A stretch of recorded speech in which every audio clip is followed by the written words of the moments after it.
Happy New Year. We're starting out 2022. This is January 1st. And we're going to continue with Texas real estate questions, which is the highest demand that I have on my YouTube channel to help you pass your state exam for real estate. And so, of course, there's a lot of videos for national and for vocabulary that you can review. Today, we're going to continue with Texas Real Estate Exam. This is the book we're using by Learning Express. It was published in 2006. However, it is an awesome book, excellent book, actually, that a lot of students recommend and said that it has helped. It's not just my word, okay, on the fact that it has helped. So stay tuned. All right, so this is Lillie Hendy coming to you from San Antonio, Texas with YouTube AgentPrep. And so get ready for half an hour, depending on how many people stay on here, how long. So it's up to you. I'm here for you. All right, this is the book. Table of contents. It's because it has 4 excellent exams, 1, 2, 3, and 4 of 110 questions. You now have more questions, 85 national and 40 state, okay, for Texas. And so the first 80 questions are national on this book. The last 30 are state. Okay, and we're continuing on page 227 for questions with question number 95. And hey, let's participate on here. Let's start off the year on an awesome boom. Okay, crash so that you can pass the exam today or this year, okay? You can't really do it today, okay? On January 1st. All right, so let's start the year fresh. Okay, so you're going to hear a little background noise for a moment while I expand the screens on Facebook and on YouTube. Okay, number 95. When practicing properly authorized intermediary brokerage, the broker may do what? A, appoint one of his licensed associates to give advice and opinions to the buyer and the seller. B, appoint one of his licensed associates to give advice and opinions to the buyer, and another associate to give advice and opinions to the seller. Or C, only facilitate the transaction through one of his associates, his or her associates, brokers or both. Or D, with proper disclosure, give advice and opinions to the buyer and the seller. So when a broker is practicing intermediary, what does that mean? What happens in an intermediary situation? I'll give you a moment to type your answer in the chat and see how you do.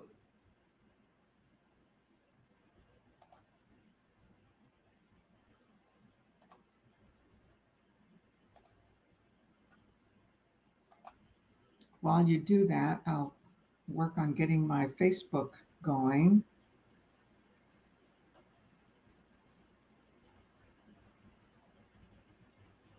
So go ahead, type your answers in the chat.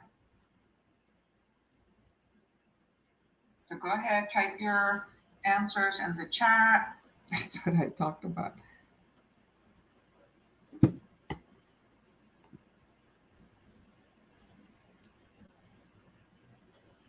Okay, anybody?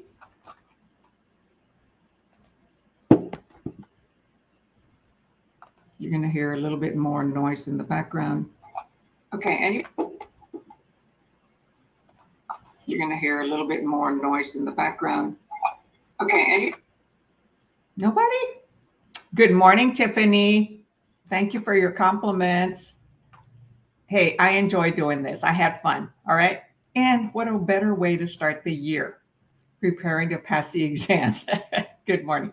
Okay, no answers? All right, so when a broker is practicing intermediary, one agent represents the buyer, gives advice to the buyer. one agent gives it, the other agent gives advice and their fiduciary duties to the seller. So it's one-on-one. Okay. So the answer is B. Appoint one of their licensed associates to give advice and opinions to the buyer and another one to give advice and opinions to the seller. The broker cannot give advice or opinions. Okay. They're there to mediate. Okay. And so each of the agents works with their own client. So that means both realtors are under the same umbrella, under the same broker. The broker's in the middle and is the mediator. Okay. In case there's any questions, any problems, they're there to mediate. So the answer is B.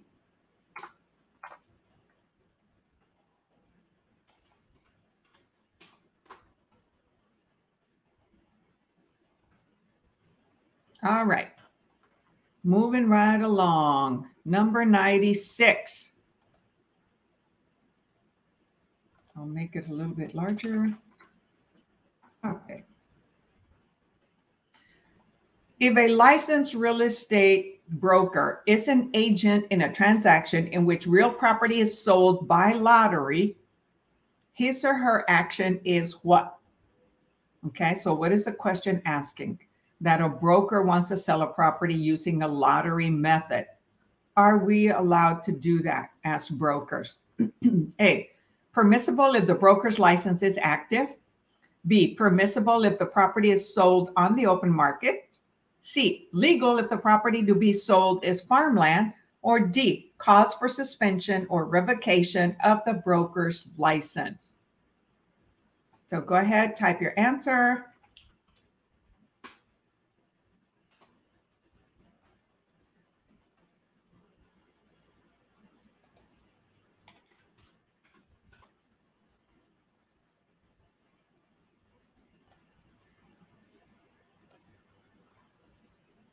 Okay, Tiffany says 96D. Anybody else?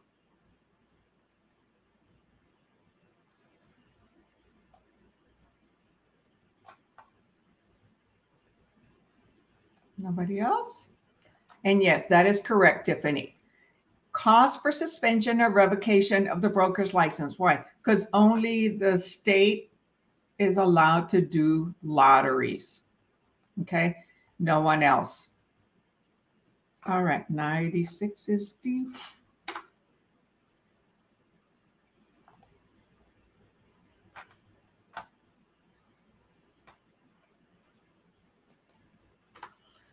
Okay, continuing on, number 97.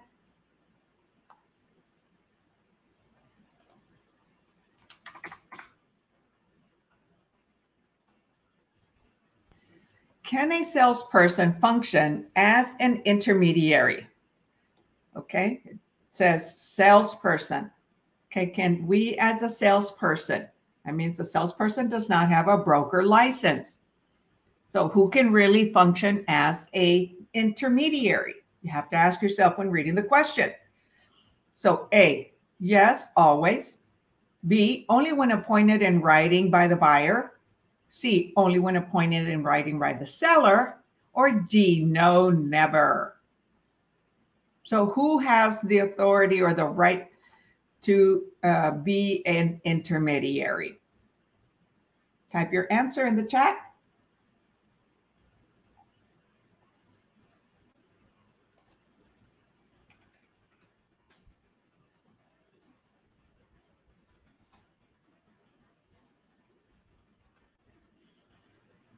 Okay, Tiffany says a broker. That is correct, Tiffany. Awesome. You're on a roll.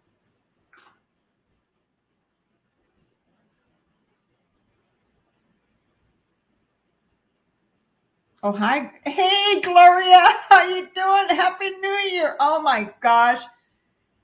You know, Gloria Polanco from the Rio Grande Valley, okay, is the reason why I started doing these tutoring classes.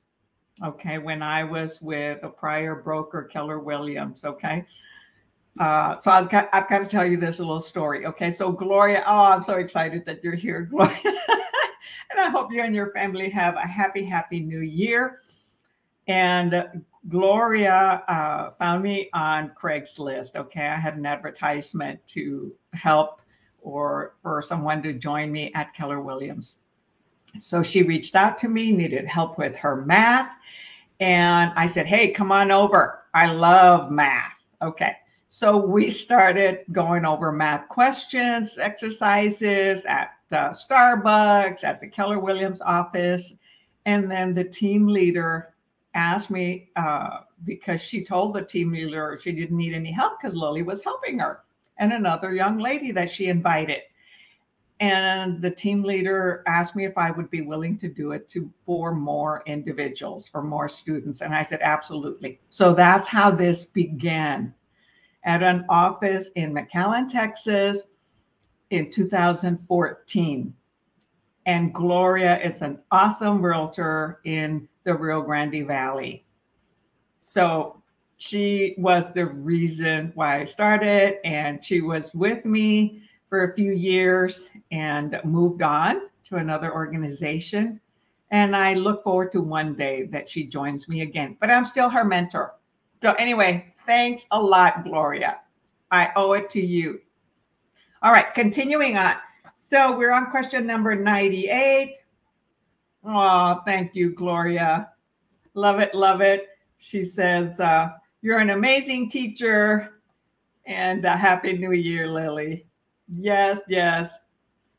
That's awesome. It is, Tiffany. Okay, so that was in 2014, and she's been a realtor ever since, and an awesome realtor. Okay, so where are we? Number 98.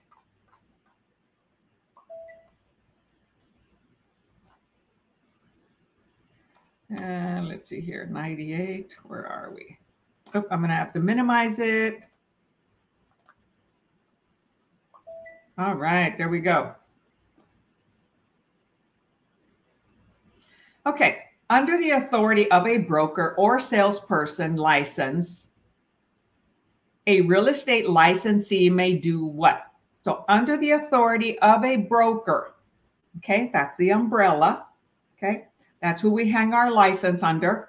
We are a salesperson unless we continue to take additional education after 4 years and pass our broker exam, then we can become a broker. But when you're with a real estate office, real estate broker, you don't need a broker license. There are much more better opportunities without having to do that. Okay, so the broker, salesperson, also known as a real estate licensee, may do what? A, explain the legal significance of the clauses contained in the Texas Real Estate Commission, known as TREC, promulgated forms. B, recommend the best choice for the seller to make from the remedies in the default paragraph when a buyer defaults. C, fill in the blanks to reflect the wishes of the party being represented. Or D, prepare bill of sale to convey any personal property from a seller to a buyer. All right, think about it and type your answer in the chat.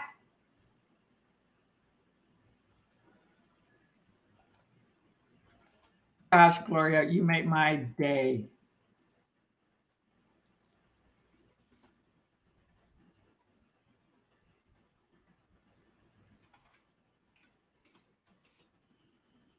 Okay, who's, okay, come on, type your answer.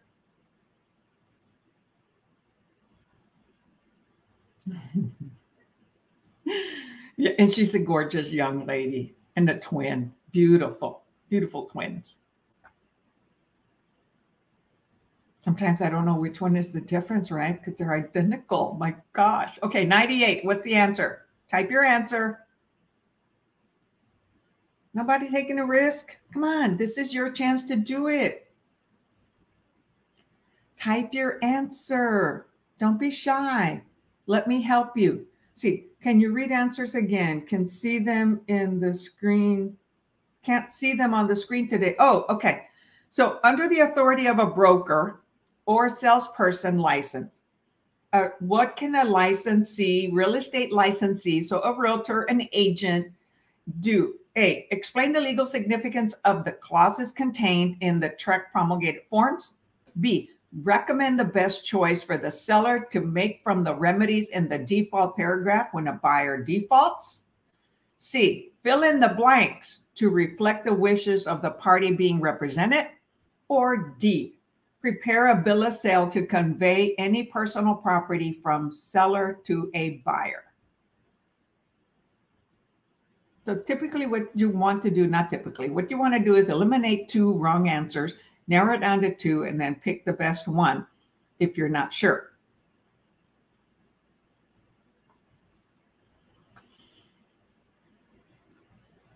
No, the actual answer, okay, it is C. Fill in the blanks to reflect the wishes of the party being represented.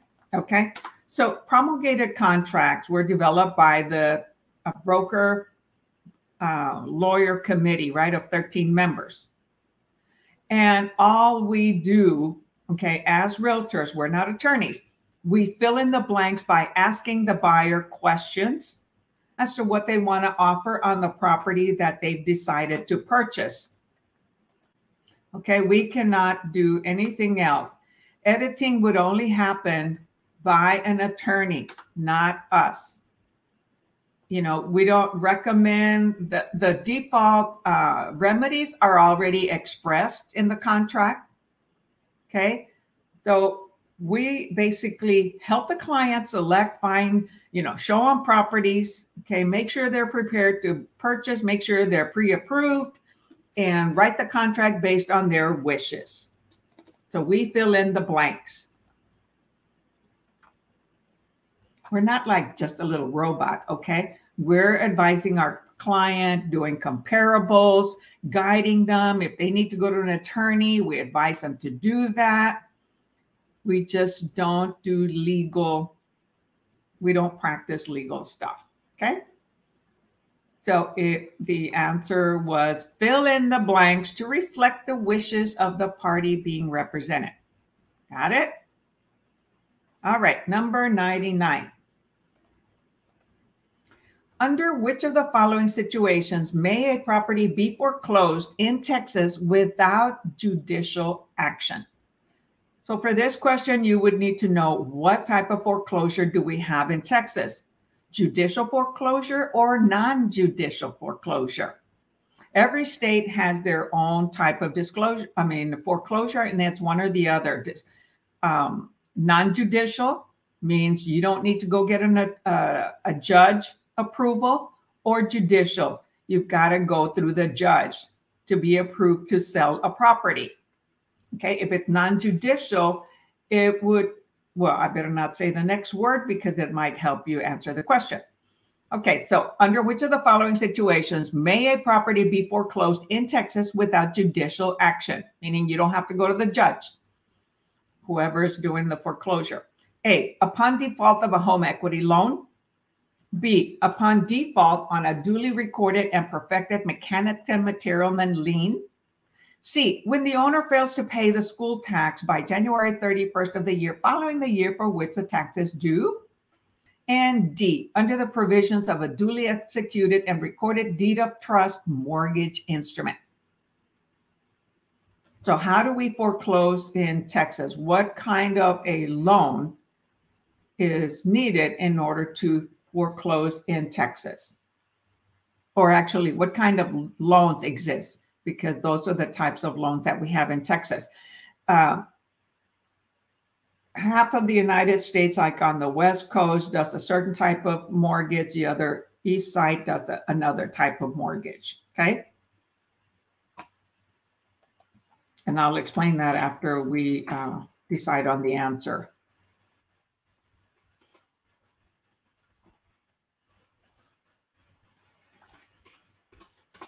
Okay, anybody? No.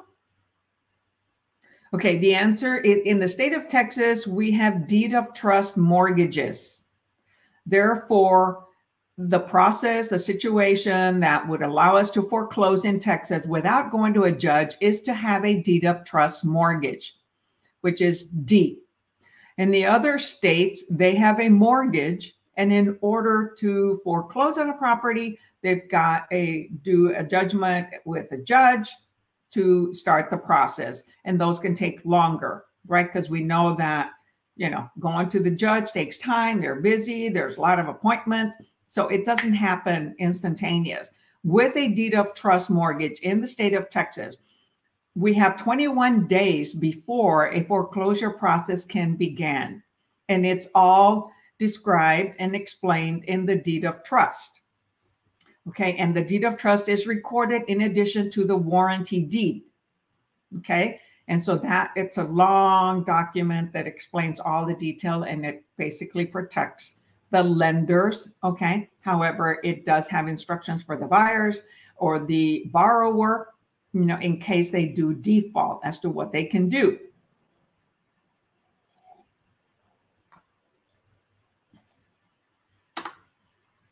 So foreclosure processes are really short in the state of Texas. 21 days, they start sending out notices, letting you know that they may start the foreclosure process. You have a certain amount of time in order to bring the loan current. And of course, we got to pay late fees, attorney fees, all types of fees.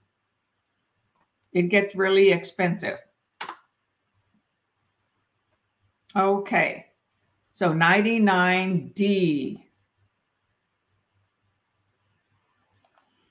Under the provisions of a duly recorded deed of trust mortgage instrument is how a foreclosure can be done in Texas without going to the judge. Here comes the judge. Here comes the judge. No. There used to be a song. Anyway, I'm in a crazy mood. Okay, that's why I go by Wow Lillie Handy. All right, number 100. All of the following are required by the canons of professional ethics and conduct of the Texas Real Estate Commission, except that the licensee, so canons of professional ethics and conduct, which we have to take. So all of the following are required. Okay, so there's one wrong answer. A, put the interest of his or her client first. B, put the agent's interest second. C, be knowledgeable about market conditions. And D, fulfill his or her fiduciary duty to third parties. Who's a third party? Who's a primary? Who's the principal? Who's the client? All those kinds of questions should be going through your head.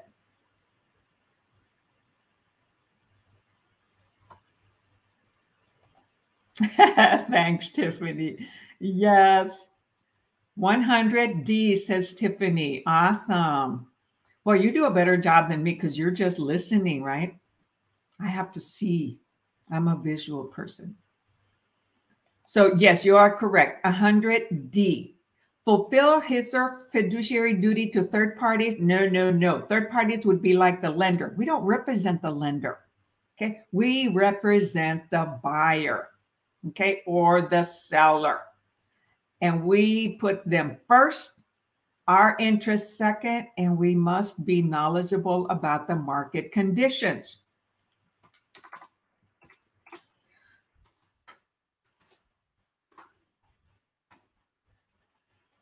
So remember, this is our business. It's not just a career. This is our business. So if you're running your own business, who comes first, right? Customers, clients. And that's who we represent. Because this is not just a job. This is your company as a realtor. We're in exam number 3, by the way. Okay, number 101. The canons of professional ethics and conduct for brokers and salespersons licensed by the Texas Real Estate Commission, known as TREC, requires a licensee to do that. To do what? Licensee is a realtor, is an agent. not a broker. Okay. It says, well, it could be a broker because it says here, ethics and conduct for brokers and salesperson, right? The salesperson is an agent, is a realtor. Okay. A, use prudence and caution in negotiating the terms of a purchase agreement. So what are we required to do? B, place the interest of his or her client above all others, including his or her own. C, research, discover, and reveal latent structure defects related to the property. Or D, treat all parties fairly and protect their confidential information. So according to the canons of professional ethics, being an ethical realtor, agent, broker, ethics and conduct for brokers and salespersons licensed by TREC requires licenses to do what? Type your answer.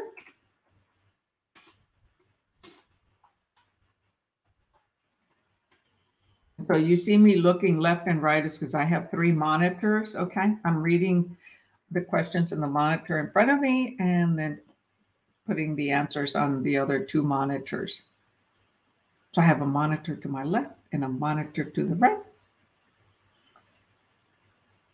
100D. There could be more than one accurate answer, but that's not the correct answer, Tiffany. So try again.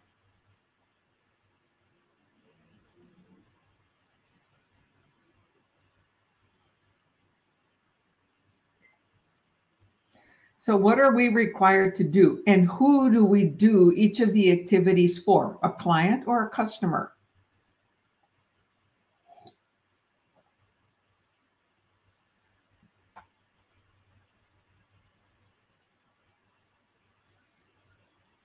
See, all of you who are here, man, you're troopers. Starting out the year with a bang, right? Preparing to take your exam in 2020 so you can pass and become a realtor, which is my goal and my wish and my desire for you. Okay. Tiffany, are you going to take another chance? Another try? Dun, dun, dun, dun, dun. You're confused. Okay. So we're required as a licensee to do our fiduciary duties. Okay. And so this answer is similar to 100. So place the interest of his or her own client above all others, including his or her own. The reason why the last one is not accurate is because it says treat all parties fairly and protect their confidential information. When we don't represent someone, we don't have an agreement signed, we don't owe them confidentiality. We do owe them fairness. However, not confidentiality. Once we have a client, that's when we have a signed agreement between them and us / broker. Then we owe them what? The old car, all our fiduciary duties. So the answer is 101B.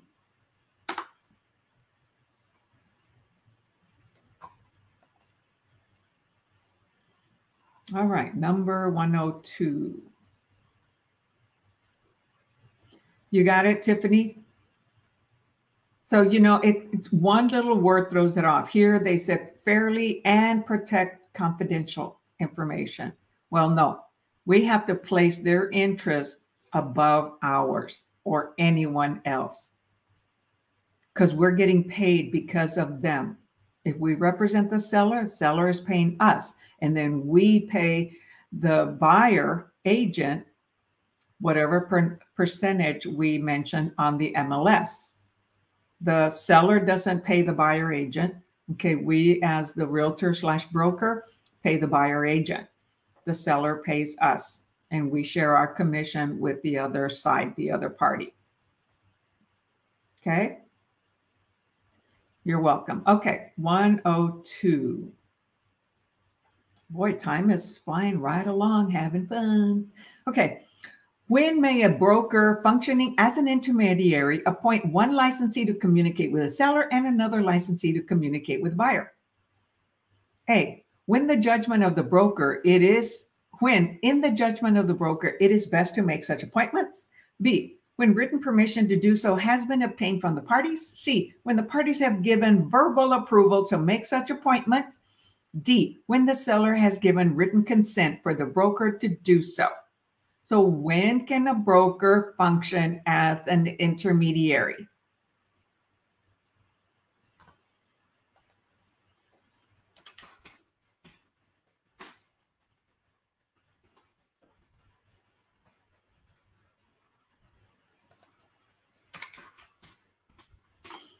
Type your answer, the question and the letter answer.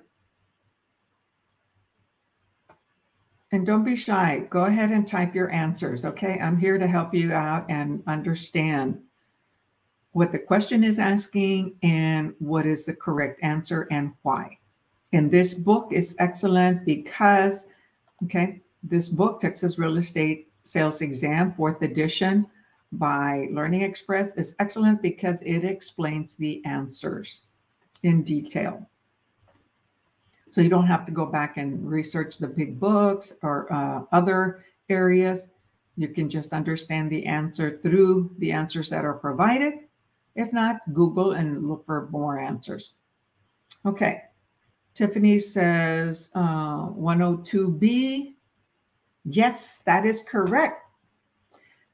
When written permission, right? Written, okay? Written permission.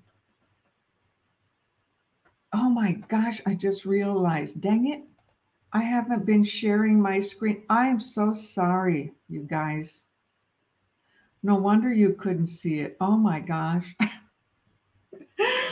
I put the whole screen so that I could say Happy New Year and totally forgot to change the appearance of the screen. My apologies. Okay. That's what happens when sometimes you get so excited.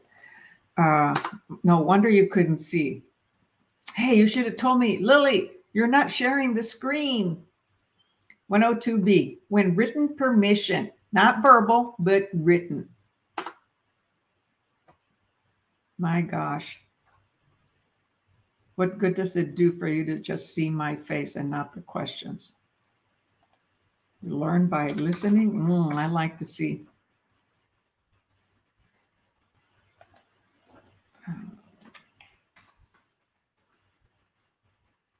Okay, number 103. So I didn't get it. So now I understand why you couldn't see. 102B. 103. Ben and Beatrice enter into a contract to purchase a single-family home currently owned and occupied by Larry and Lisa. Larry and Lisa do not furnish Ben and Beatrice with a seller's disclosure form. Which of the following statements is true? Okay, so they're selling a single-family home.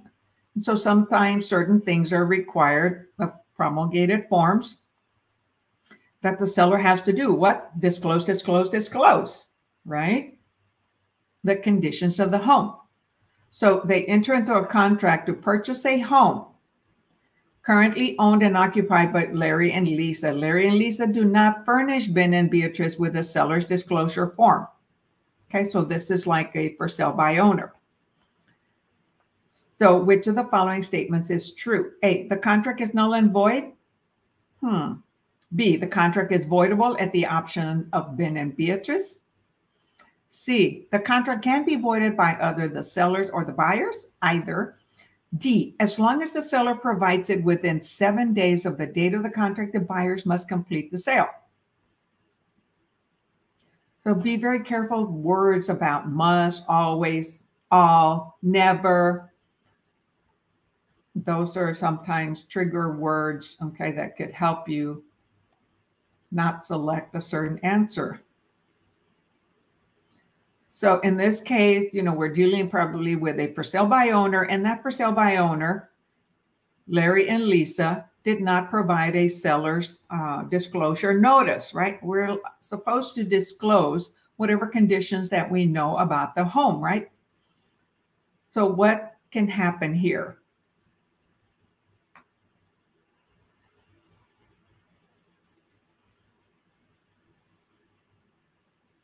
So Tiffany says B.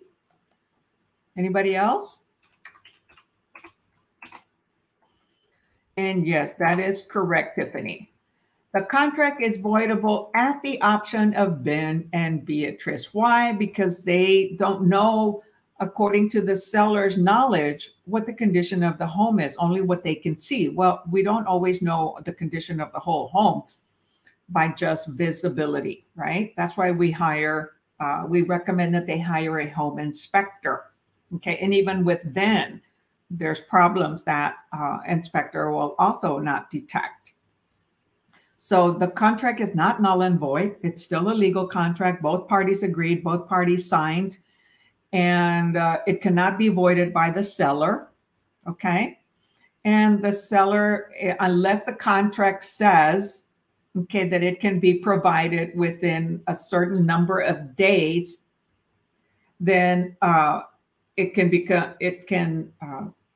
the buyer still has the opportunity, okay, to terminate. It doesn't mean they have to complete the sale if it's provided within 7 days of the day, okay, because they have an option period. There's so many sections in the contract that a buyer can terminate the contract. The biggest one is in the option period and the fact that a disclosure form is not provided. So the answer is B. Very good.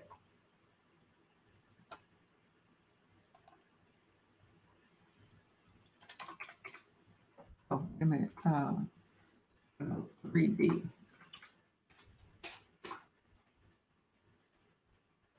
Awesome. Moving right along. Okay, 104. Larry has written an offer for his buyer client who requires a response from the seller as soon as possible. The property is listed with another broker and Larry has been unable to contact the listing salesperson. The best course of action for Larry is what? A, immediately contact the seller and present the offer. B, try to reach the salesperson's broker or another representative of that broker. C, wait until the listing salesperson returns his call.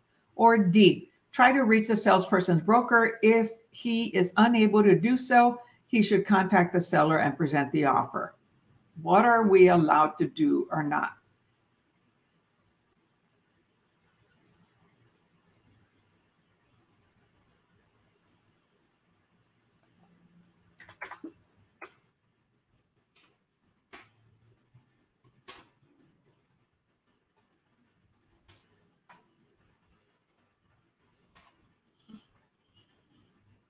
So Larry wrote an offer for his buyer who requires a response from the seller ASAP.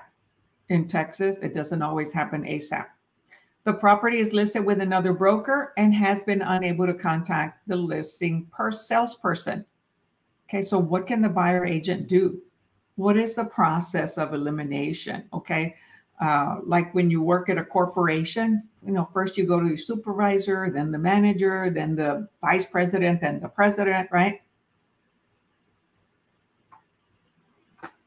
Tiffany says 104B. Anybody else? And yes, that is correct, Tiffany. Awesome. Try to reach a salesperson's broker or another representative of that broker, which would be an associate broker. So not really try, we do it. We follow through and we do it. We have to be proactive and take care of the interest of our client on the offer. Okay, very good. Number 105. Okay, I've got to reduce the resolution. All right, there we go. 105, a real estate license holder who has completed all core real estate education requirements for both pre-licensure and annual renewal will be issued what? A a 2-year license with a requirement to complete 15 hours. Okay, this question has changed.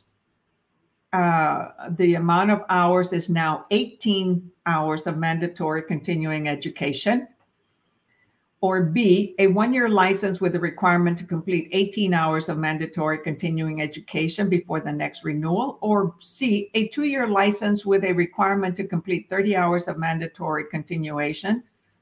Okay, within 2 years, we have to do an additional 90 hours.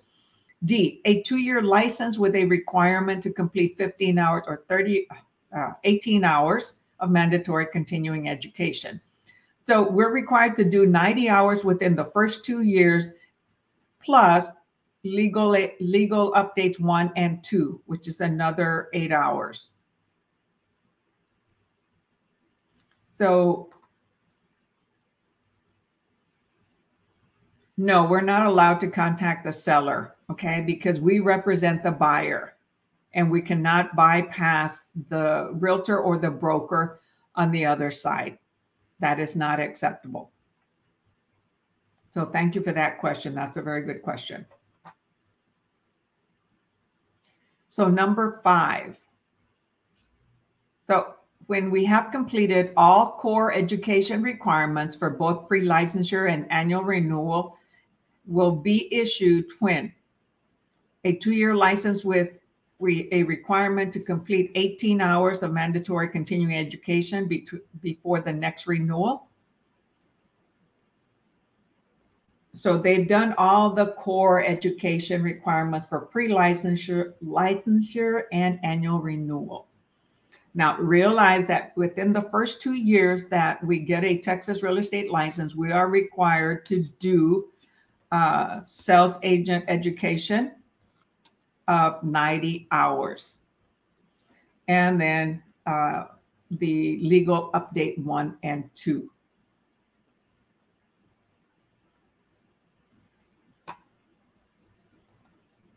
Okay, anybody?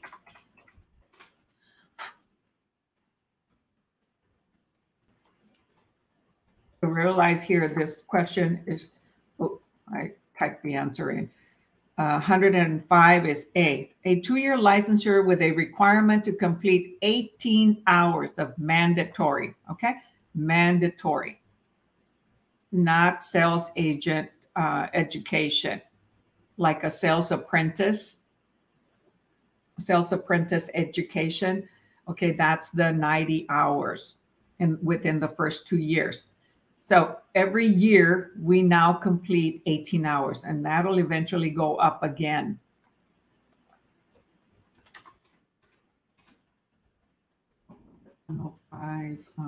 Okay.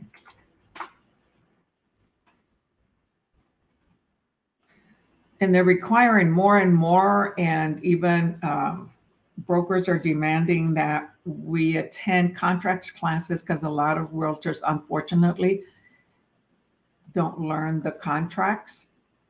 And how are you going to, safely or correctly represent a buyer or a seller when we don't understand the contract of 1 to 4 resale home, a 1 to 4 family residential resale contract, or condominium contract, or commercial contract. But when we first start, okay, we're doing residential.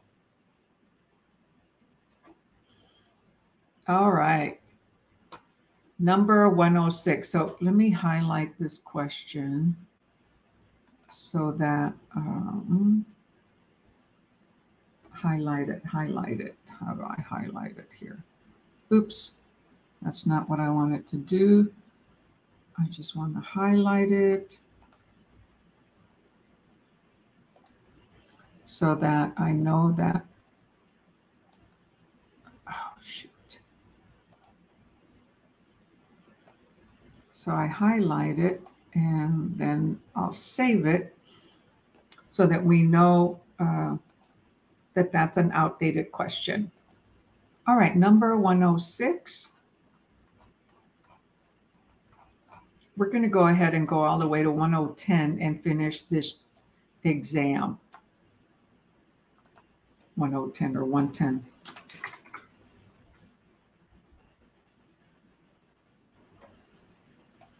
Okay, let's see. 25.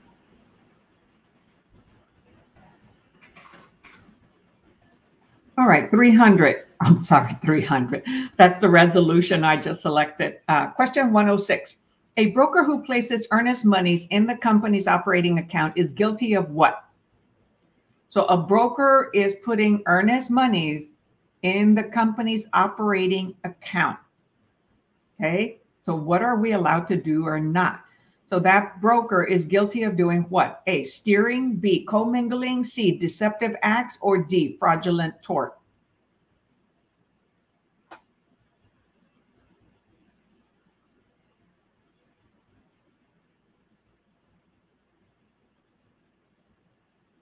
Disregard the comment of somebody just typed on Facebook.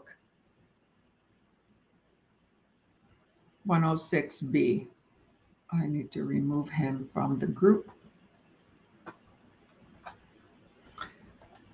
Yes, that is correct. 106B. Commingling. That is at mixing, okay, clients' money with company money or personal money. That is illegal.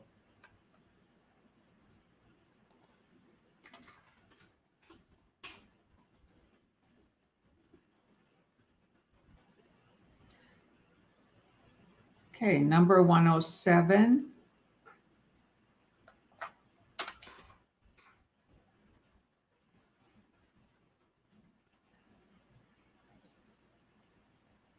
Sorry, guys.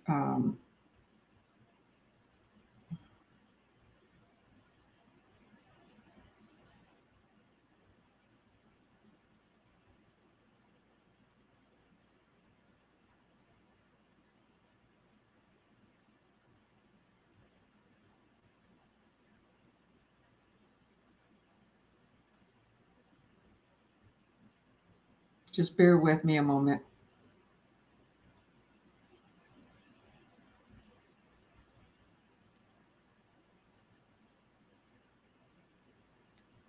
I don't appreciate people putting comments on here like that one.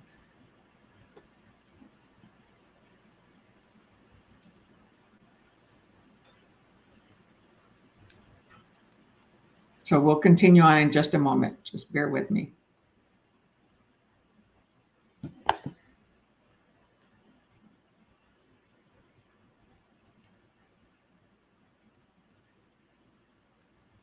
All right, number 107. A listing agent has received an inquiry from a prospective buyer about a property he has advertised. He has a duty to disclose the existing agency relationship he has with the owner of the property. So what can he do? So a listing agent has received an inquiry from a prospective buyer, okay, a customer, about a property they have advertised. So his duty to disclose, he has a duty to disclose the existing agency relationship he has with the owner of the property. A, in writing at the first meeting with the prospect. B, in writing at first substantive dialogue with the prospect. C, either verbally or in writing at the time of the first substantive dialogue with the prospect. Or D, either verbally or in writing at the time of first contact with the prospect.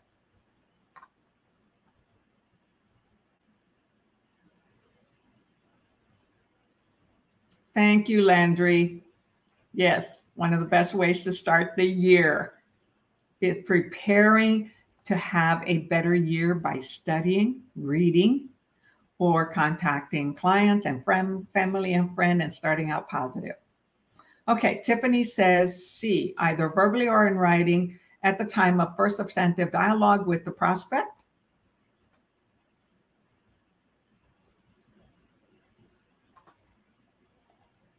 So I would take another try, Tiffany. Does it have to be a substantive dialogue or first contact?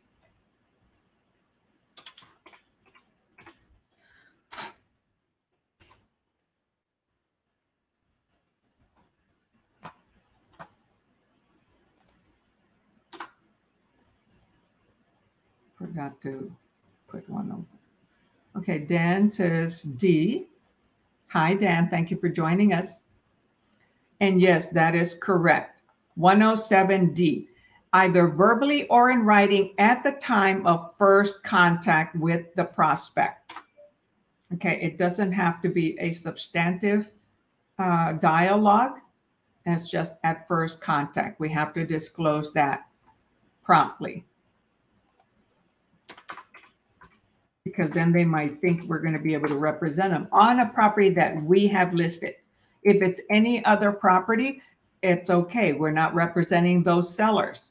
However, when we're showing the property that we have listed and we represent the seller in the state of Texas, okay, and any state, we have to disclose that we have a legal representation relationship, agency relationship with the seller, with any client.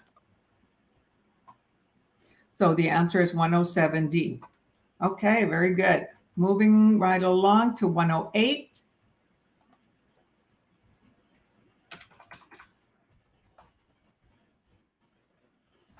Which of the following Texas Real Estate Commission, known as TREC addenda, contains the words time is of the essence? Okay. Time is very important, means there's a deadline. So A, amendment. B, addendum for coastal area property. C, seller financing addendum. Or D, addendum for sale of other property by buyer. So which of the TREC documents, promulgated documents, contains the words time is of the essence? Take a moment to think about it, and not too long, because on the exam you have, I think, 2 minutes per question, maybe a little bit less now.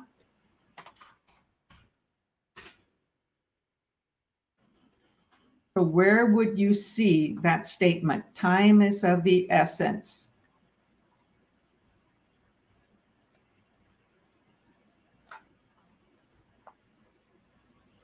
There are at least 2 places where we see it, but according to the questions and the answers here, which one is it at?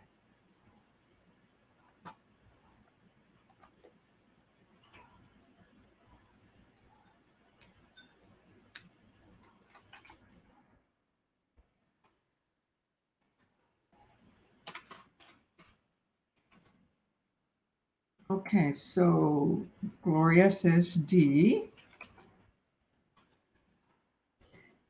Anybody else?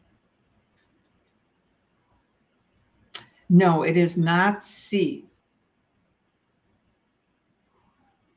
Because there is no lender involved, and there are deadlines. But when there is a buyer that has to sell another property before they can close on the property they just wrote a contract, they have to do an addendum for sale of other property by the buyer.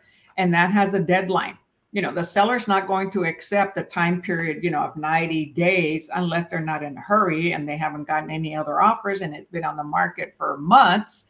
However, in a fast-moving market, typically sellers don't want to accept those because multiple offers are coming in, like now. However, if this is the only offer, they can allow, you know, 30 days, 45 days for the other buyer, for the buyer to close on their property, which will then transfer the money to purchase this. So it's like a simultaneous closing if it's done on the same day. And don't worry about it, Tiffany, you're learning, okay? So it is the addendum for sale of other property. So the seller will allow so many days. So they're also going to require that that property be listed already, or they're getting ready to list it, and it's priced right. So a lot of conditions have to be reviewed before a seller is willing to accept an addendum that the buyer has another property to sell. So the answer is D. Very good, Gloria. And Tiffany, don't be hard on yourself. Don't worry about it. Okay, I still miss some of these questions, even though I've been doing them for years, okay?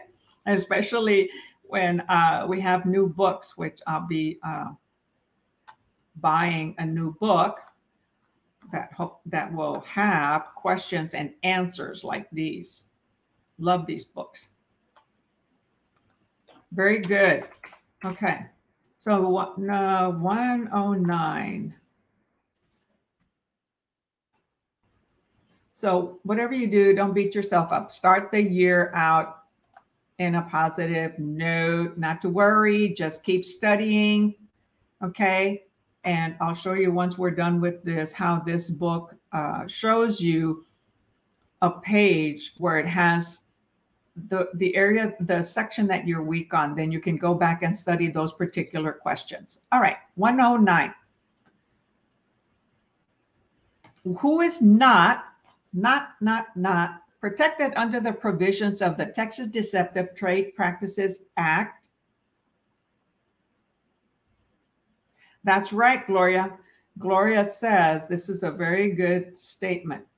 Sometimes getting the answers wrong is how you learn it. And that is true. It's like, you know, we think we fail at something. Well, we're not failing when we get up and keep going. We fail when we stop trying, when we quit. That's when we fail. We keep learning, we keep going, then we're not a failure. So that's how we learn.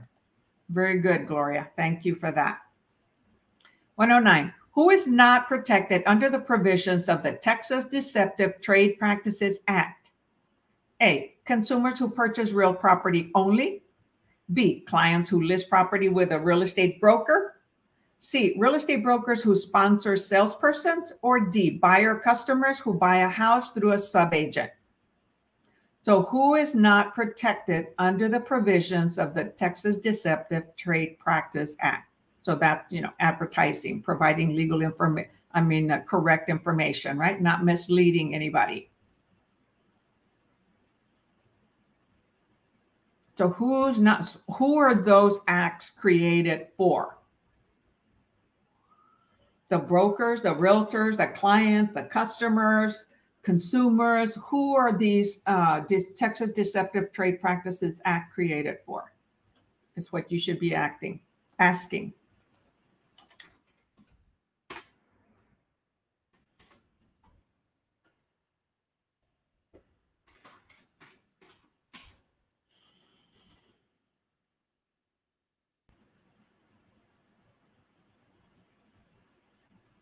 Okay, Tiffany says C. Anybody else?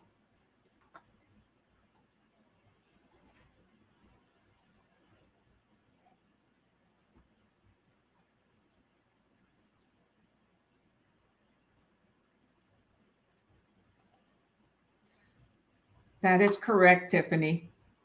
Real estate brokers who sponsor salespersons, okay, are not protected. These laws, these acts are created to protect the consumer. So 109C. So consumers who purchase or rent goods, okay, real estate or personal property, non-real estate, non-land, and or services are covered. And that's in all types of businesses. The law helps protect consumers against dishonest real estate licensees. And I have to say, unfortunately, there are many out there. So hang around with ethical and realtors, agents that have integrity, and brokers. Brokers are not protected by the Texas Deceptive Trades Practice Act. Okay, last question for the day, and then you can continue enjoying, oh, where's 1010? Your New Year's.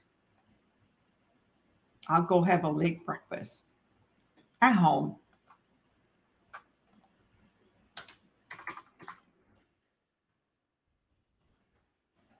Okay, ready? Here we go. Last question of the day. When and how may a buyer's written offer to purchase real estate be withdrawn? So when and how may a buyer's written offer to purchase real estate be withdrawn? A, at any time prior to depositing the earnest money and by giving a written withdrawal notice. B, at any time if no earnest money was paid. C, only after the seller has rejected the offer in writing. Or D, in writing at any time prior to the buyer receiving notification that there is written seller acceptance of the offer. So at what point?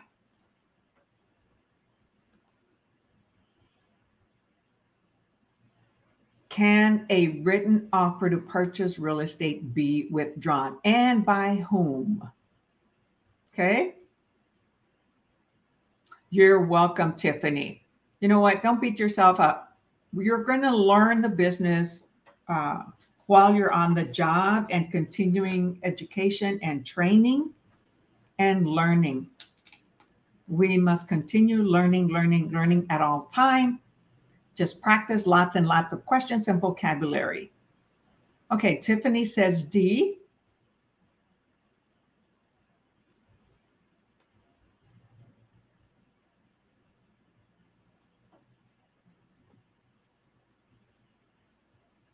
Anybody else? There's a whole bunch of you here. Happy New Year for those of you who came in a little bit later. It's an awesome 2020 starting out here in Texas, nice and sunny. So write your answer. Tiffany did. Anybody else? So let's see. What's the temperature right now?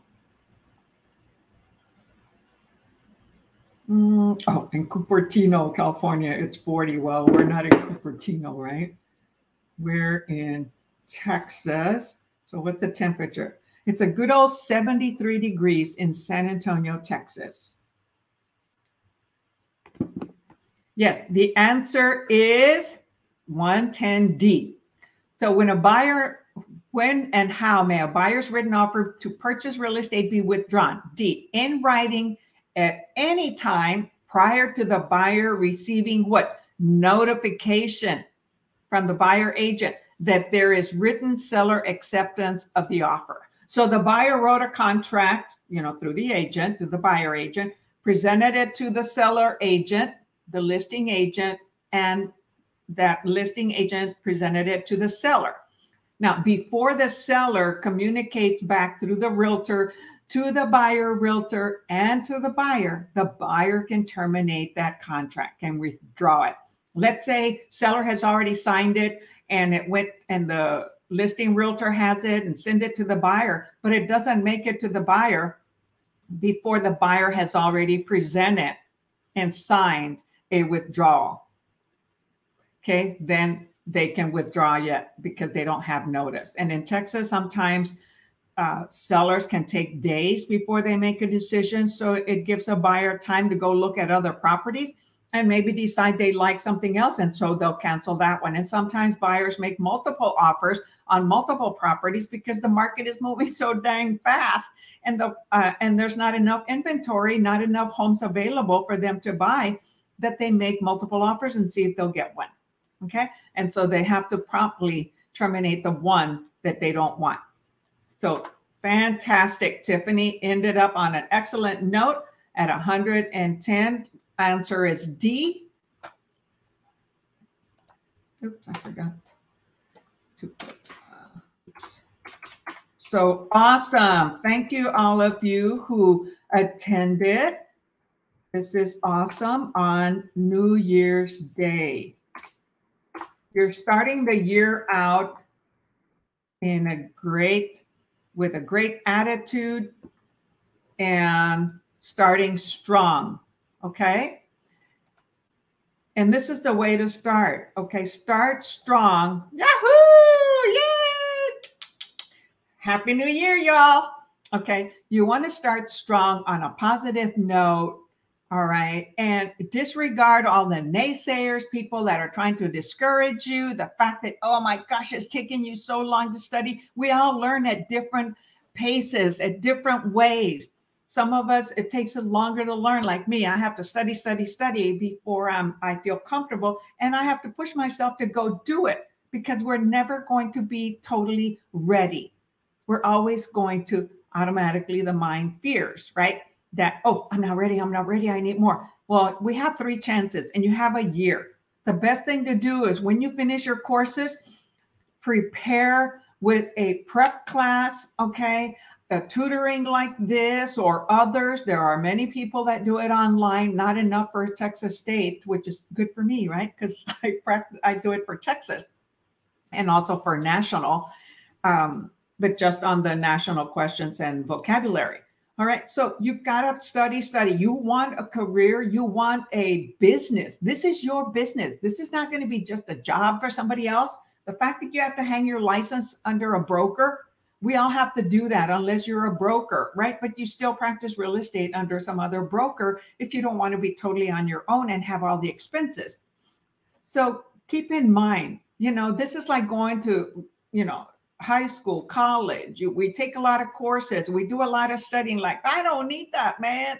I don't need it. However, we have to take it, right? It establishes a foundation, a knowledge about the topic, about the language of real estate that we all need, because we're going to be representing people that are going to be stressful, angry, frustrated, going through divorces, sad, depressed, death, financial situations, and all types of situations. So sometimes we're counselors, advisors, and we can't be attorneys, all right? And they want us to sometimes help with that. We refer them to an attorney. When it comes to accounting, we refer them to an accountant. However, we will learn on the job. None of you, give yourself a hard time. Please do not do that. I used to do that, be so hard on myself, and sometimes am, but that's not good, right? Believe in yourself, believe in what you want, have a vision, okay? Think big. I'm going to say what Arnold Schwarzenegger, so I'll end the day with this. Arnold Schwarzenegger says he practiced 5 things. I listen to Pep Talk, an app, motivational, inspirational people throughout the world.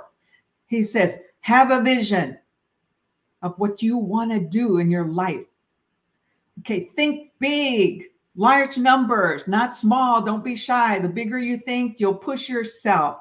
Ignore the naysayers. There's going to be a lot of people wanting to discourage you, and those are people that really don't know, that have no experience, no credibility. Listen to yourself.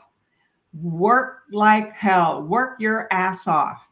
Okay? In order to succeed in anything, we have to work at it. Nothing comes easy or for free. People start from the bottom and go up. Okay? And lastly, number 5, give back and change the world. Because if not us, then who? If not now, then when? So do it for yourself. Okay? You want this? Do whatever it takes to get it. So with that, hey, you all, talk to you next time, next Wednesday. Happy New Year 2022. Have an awesome day. And remember to subscribe to the YouTube channel so that you get alerts immediately whenever I go live or post a new video. Click the little bells. Okay? That's how you get all the alerts. And like this video, comment on it. I respond to all the messages on YouTube and on Facebook. Okay? So take care, study hard, have fun on this day, and until next time, catch you later. Thank you all.